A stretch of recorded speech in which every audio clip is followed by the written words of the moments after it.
Liz Cheney's new book, Oath and Honor, could be the game changer our country needs if the right people read it. If they read it, this book will wake up serious conservatives to the folly of supporting Donald Trump and the election deniers who are trying to return him to power. I hope every serious conservative in America reads it. If you're a conservative, Liz Cheney isn't asking you to change a thing about your basic beliefs around policies or the direction our country ought to go in the future. But she makes the best argument that I've read for why the Republican Party and the conservative movement just has to go through the pain of rejecting Donald Trump and the election deniers who support him. It's clear that she wrote this book out of love for the country and out of love for the conservative movement, and with a desire to see the Republican Party return to its important place in our country as a serious conservative alternative. We do need at least two functioning parties in order to have the sorts of debates that will help us to make wise choices in the years to come. And her stated desire is to see the Republican Party restored to its status as the grand old party. But she says again and again in the book that in the short term, the most important thing that every American can do is to band together to make sure that Donald Trump never again becomes president, and to ensure that the election deniers in his party are voted out of office. Now, on a personal level, this book brought me out of a pretty deep funk a few days ago. I was going to say that it single-handedly brought me out of a funk, but truthfully, it took two books to do it.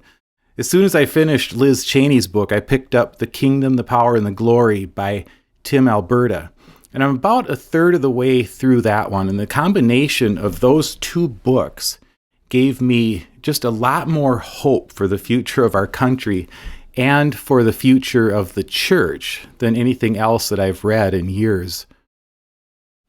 But wait, you might ask, how can two books that are so deeply critical of my former party, in Cheney's case, and my former church, in Tim Alberta's case, give me hope? Because in both cases, they're saying exactly the right things. They're saying what needs to be said. The only way that my former party ever wakes up from its authoritarian fever dream is if the people still in the party start talking truthfully about what's happened to it.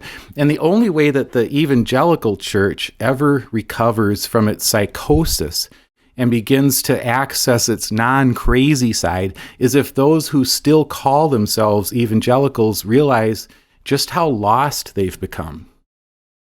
Now, I've been overwhelmed in recent months with the sheer mass of the lies and the disinformation that are just burying so many people that I love. And I've been preparing to do some more writing about it.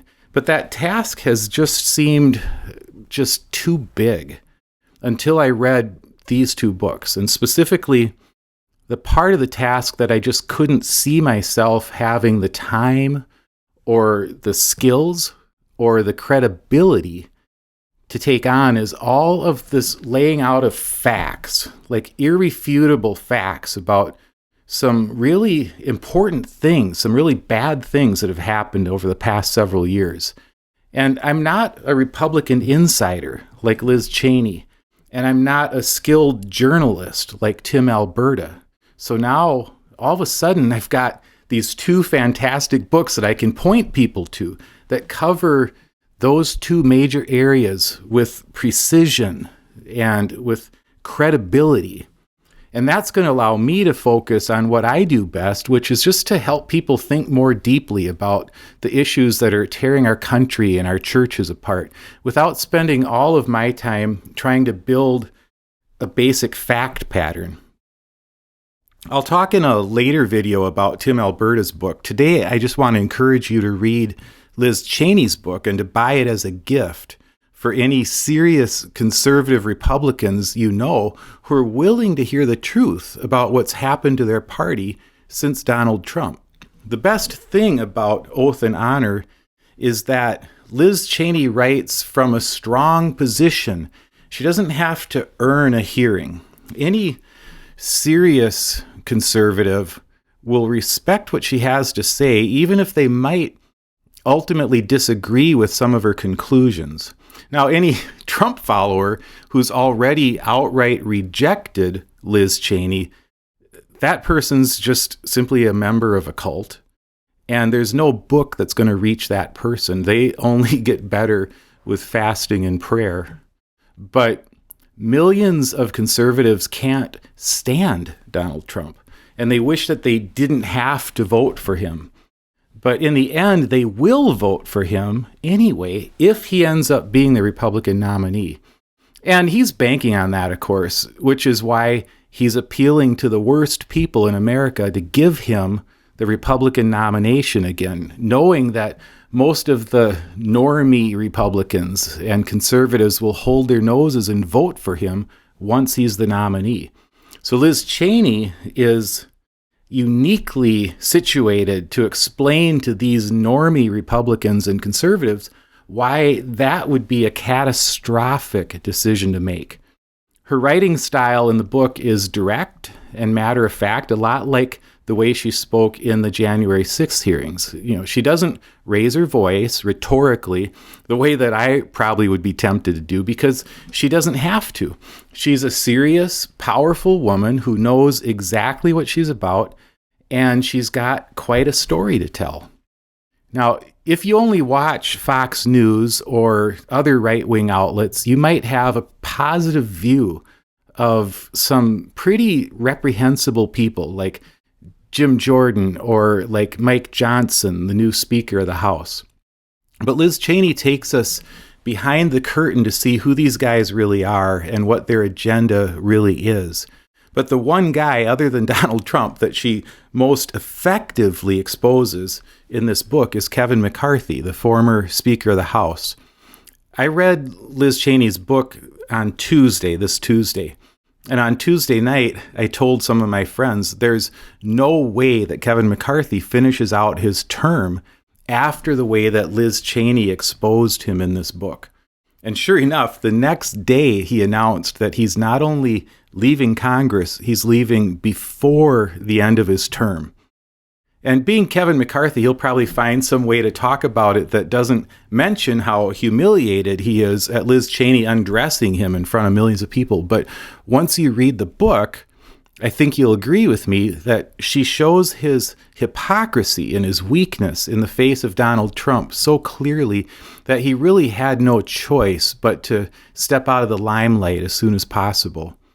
But what's great about this book is that she's able to accomplish all of this without stooping to calling anyone a poopy head. And she never exaggerates. The Republican Party has become a nightmare, and she doesn't have to overstate anything to show us that. She's just reporting from the front lines and warning us what's coming our way if we don't head it off.